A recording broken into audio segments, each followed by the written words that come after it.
নমস্কার বন্ধুরা, আমি আশা করি আপনারা সবাই ভালো আছেন এবং সুস্থ আছেন। আজ আমরা ত্রিপুরা জার্নাল চ্যানেলের এই ভিডিওটিতে টিপিএসসি কম্বাইন্ড 1 মেইনসের যে স্ট্র্যাটেজি এবং সেখান থেকে কিছু প্রবাবল সাজেশন সেটা নিয়ে ডিসকাশন করব। ভিডিওটি খুবই গুরুত্বপূর্ণ হতে চলেছে, কাজেই আমি আশা রাখবো আপনারা পুরোটা ভিডিও ভালোভাবে শুনবেন। এখানে আমি বলে রাখি 430+ পোস্ট আছে, সো এর থেকে বড় গোল্ডেন অপরচুনিটি আর নেই to make a successful career or begin a successful career under government of Tripura. তো এখন আমরা ভিডিওটি শুরু করছি। শুরু করার আগে I want to again tell you that if you like the content of Tripura channel, please share and subscribe. তো এখন ভিডিওটি শুরু করা যাক। প্রথমে আমরা স্ট্র্যাটেজিতে আসব। দেখো, সর্বোপরিভাবে যে জিনিসটা তোমাদের বুঝতে হবে সেটা হলো whether you are knowledgeable or not, that is secondary. How much you are good at presentation is very primary in case of a written paper. ঠিক আছে, তো এখানে দু রকমের স্ট্র্যাটেজি হয়, সেটা হলো জেনারেল স্ট্র্যাটেজি আর একটা হলো সাবজেক্ট স্পেসিফিক স্ট্র্যাটেজি। তো এখন জেনারেল স্ট্র্যাটেজির মধ্যে যদি আমি ভাবি যে কী কী জেনারেল স্ট্র্যাটেজি হতে পারে ফর অল দ্য পেপার্স, প্রথমটা হবে যে অ্যান্সার স্ক্রিপ্টটা সুন্দর হতে হবে, মিনিমাম বা জিরো ওভার রাইটিং হতে হবে। ইনভিজিলেটার যেন খাতাটি দেখেই সবচেয়ে আগে একটা পজিটিভ ভাইব পায়। দেখো, লিটারেচার পেপারে স্পেশালি এটা খুবই দরকার, কারণ psychology of a good clean clear answer স্ক্রিপ্টটা না, সেটা অ্যাভারেজ মার্কসকে বাড়ায়, সেটা কমায় না। It's a very simple thing. দুটো পেপার যদি ইনভিজিলেটার দেখে এবং একটা পেপারের মধ্যে কাটাকুটি আছে, মানে দ্য হ্যান্ডরাইটিং ইজ নট, আরেকটা পেপার ক্লিন অ্যান্ড ক্লিয়ার, হ্যাঁ, যদি দ্বিতীয় পেপারটা ভালো হয়ে থাকে এবং প্রথম পেপারটা যদি একটু কমও হয়ে থাকে, 19-20 হয়েও থাকে, তুমি দেখবে অ্যাভারেজ মার্কস কিন্তু প্রথম পেপারে বেশি ওঠে। এই জন্যই তোমরা দেখবে বারবার তোমরা টিপিএসসি থেকে রেজাল্ট যখন আসে তোমরা বলো, আরে এই ছেলেটা 4 মার্ক পেয়েছে কেন, ওই ছেলেটা 5 মার্ক পেয়েছে কেন। তোমরা যখন দেখো, we do not really pay attention to these minor details which are very important in case of a written paper. It is all about expression. It is all about how they are seeing the paper. Second point, 100% attempt করে আসতে হবে। একটা 2 মার্কও ছাড়া যাবে না। একটা 2 mark ছাড়া হলো তোমার 2% you are lessening your competition. Very simple. প্রত্যেকটা পেপারে এমন কোয়েশ্চেন হবেই হবে যেটার মধ্যে তুমি 30% বা 20% কোয়েশ্চেন তুমি হয়তো দেখোনি বা তুমি পারবে না। মাই অ্যাডভাইস ইজ দ্যাট এগুলিকে একদম লাস্টের জন্য রেখে দিও, কিন্তু 100% প্রত্যেকটা কোয়েশ্চেনকে যতখানি পারো to the best of your ability তুমি অ্যান্সার করে আসবে। এখানে ছাড়ার কোনো যুক্তি নেই। আমাকে যদি এসে কোনো স্টুডেন্ট বলে যে স্যার আমি 10 মার্ক ছেড়ে দিয়েছি, আমি তোমাকে বলবোই আগে যে আর আশা রেখে লাভ নেই। ঠিক আছে, তুমি মার্কস পাবে কি পাবে না, দ্যাট ডাজেন্ট ম্যাটার। তুমি আগে লিখে দিয়ে আসো, অ্যান্ড হতেও পারে তোমার সাবকনশিয়াসে তুমি যে জিনিসটা লিখে দিয়ে আসলে সেটাই এক্স্যাক্টলি অ্যান্সার হলো। If you do not try, how will you succeed? 3 number point, instruction খুবই ভালোভাবে পড়তে হবে। এখানে একটা কথা বলে রাখি, আজকে থেকে অলমোস্ট 1 ডিকেড আগে যখন কোয়েশ্চেন পেপারটা সেট হয়েছিল তখন 60 ওয়ার্ডসের লিমিট ওরা দিয়েছিল। তো আমরা 60 ওয়ার্ডসের লিমিটেই করেছি, এবং আমরা 60 ওয়ার্ড ছাড়া তো তোমরা anyway you can express yourself. তো কাজেই সেই হিসাব দিয়ে ইনস্ট্রাকশনটা দেখে নেওয়াটা খুবই ভালো। এমন যদি হয় যে 60 ওয়ার্ডস লিমিট ছিল না এবং তুমি 60 ওয়ার্ডসের মধ্যেই দিয়ে দিলে, তাহলে কিন্তু একটা চাপ হয়ে যাবে। So be very careful about this fact.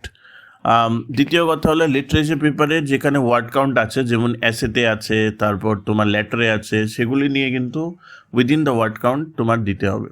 ঠিক আছে, আবার আরেকটা ব্যাপার হলো, যদি কোথাও 1%ও চান্স থাকে বা স্কোপ থাকে স্কিমেটিক ডায়াগ্রাম দেওয়ার, সেটা কিন্তু যাতে কোনো মতে মিস আউট না হয়। তো এগুলো হলো জেনারেল জিনিস। এখন তুমি বলবে স্যার এগুলি তো আমরা সবাই জানি। আমরা জানি সবাই, how many of us are basically implementing it? আমি তো জানি 10-12 জনের বেশি করে না। I am being seeing papers like, আমি তো 260টা পেপার দেখি অন এন গিভেন অ্যাসাইনমেন্ট। তো আমি তো বুঝি ব্যাপারটা যে only 12-15 people are there who are actually following this very basic steps. These are the basic building blocks for তোমার ভালো হওয়ার জন্য, মানে নাম্বারস বেশি পাওয়ার জন্য। তো let's come to now subject specific strategy. দেখো এখানে রকেট সায়েন্স কিছুই নেই। লিটারেচার যে পেপারটা আছে সেটা 100 মার্কসের মধ্যে 20 মার্কসের গ্রামার আর 15 মার্কসের কম্প্রিহেনশন।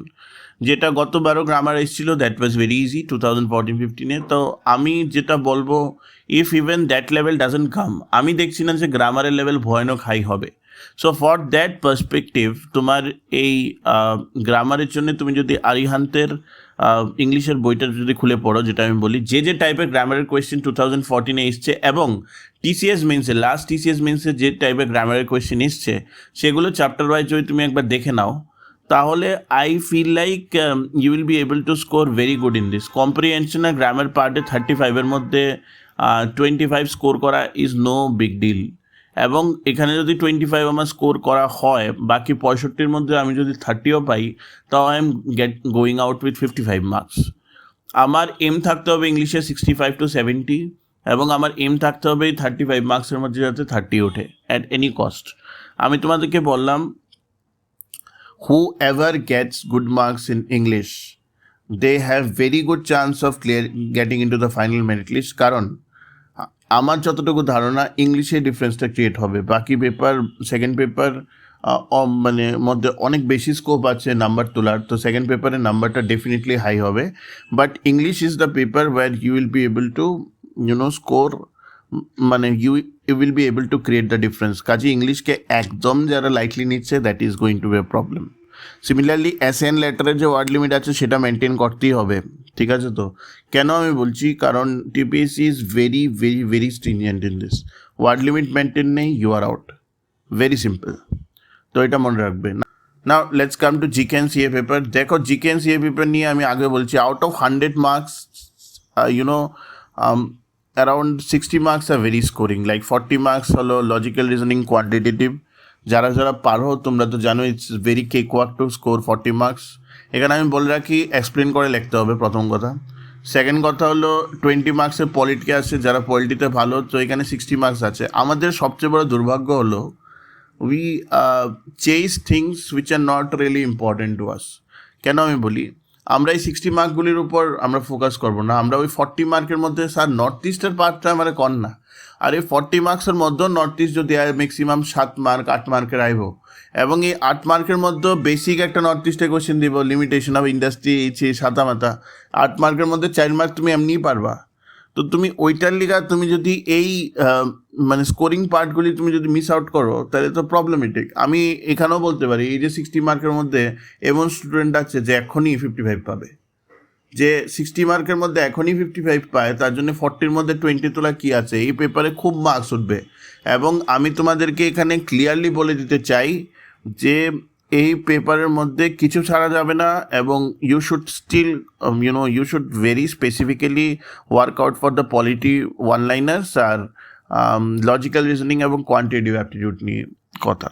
তো এখন আমি যদি কিছু সাজেশনসে আসি, what can be probable suggestions. তো ইংলিশের তো আর বেসিক্যালি সাজেশন দেওয়া যায় না যে কোন এসে আসবে, কোন লেটার আসবে, নো ওয়ান নোজ দ্যাট।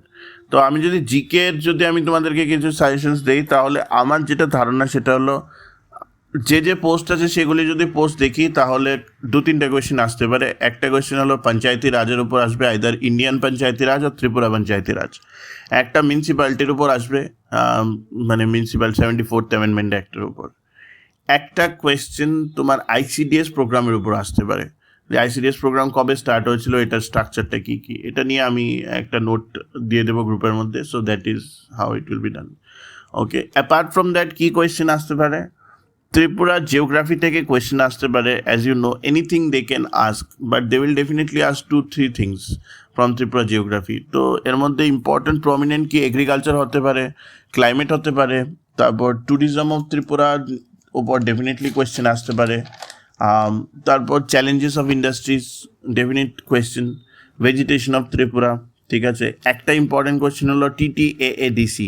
টিটিএএডিসি থেকে একটা ইম্পর্টেন্ট কোয়েশ্চেন আসতেই পারে, ঠিক আছে। তারপর tribal life of Tripura is very important. Salient features of census 2011 থেকে ওরা কোনো কোয়েশ্চেন করতে পারে যে 2011 সেন্সাসের ত্রিপুরার কীরকম ছিল অ্যান্ড অল দোজ থিংস। তারপর Indo Bangla foreign trade, as you know, act east policy, rubber tea industry, সেগুলি খুবই ইম্পর্টেন্ট ফ্রম ত্রিপুরা সাইড, এগুলি থেকে কোয়েশ্চেন আসতে পারে।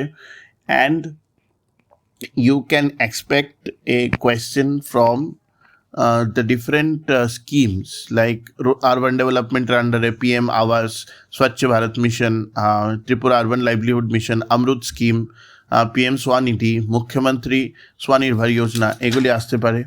ঠিক আছে, তো অনেক কিছু কোয়েশ্চেন আসতে পারে ত্রিপুরা থেকে। আমি ওয়ান লাইনার্সের একটা দিয়েছিলাম পিডিএফ, আমি ওয়ান লাইনার্সের পিডিএফটা তোমাদেরকে উইকেন্ডে শেয়ার করে দেবো to everybody, so that you will be able to get ইট।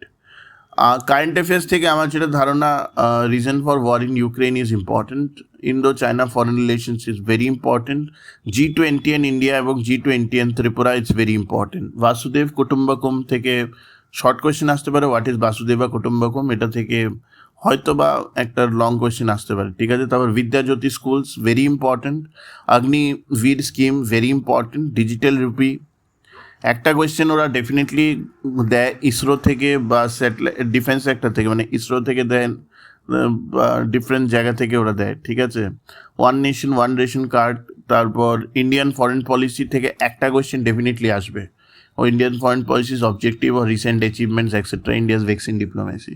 তো আমি একটা হোলিস্টিক ওয়ান লাইনারের দিয়ে দেবো। আজকে আমি ভিডিওটি পাবলিশ করছি, কালকে বিকেলে আমি ফাইনাল একটা ওয়ান লাইনারের ভিডিও আমাদের টেলিগ্রাম চ্যানেলে দেবো, তোমরা সাবস্ক্রাইব করে নিও ত্রিপুরা চ্যানেলকে।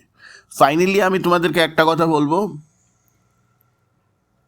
এখনও কোনো দেরি হয়নি, এখনও you guys can do a lot. তবে আমার মতে you need to be very calm during the exam paper. গরম আছে এমনিতেও, তোমরা সবাই জানো, and the mind gets ready heated up in this scenarios. তো I want you to be absolutely calm and just focus on what you need to do. 5 point agenda নিজের মনে বানিয়ে যাও, যাই হোক আমি এই জিনিসগুলি মেনটেন করবো, and follow what ever your strategies. ঠিক আছে, আই এম 100% শিওর, মানে আমাদের যে টেলিগ্রাম গ্রুপ থেকে আছে, that is going to surprise a lot of people in the upcoming combine. So I am very hopeful and let's hope for the best. বেশি আর কথা বলে লাভ নেই। তো like, share and subscribe. Take care.